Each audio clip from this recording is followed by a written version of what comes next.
Tayo. Stretching muna tayo ng paa. Lakad-lakad kasi haggard. Maghapon nag-drive. Ayan.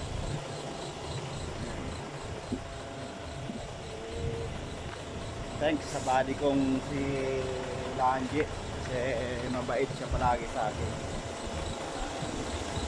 Palagi kaming nice sa biyahe.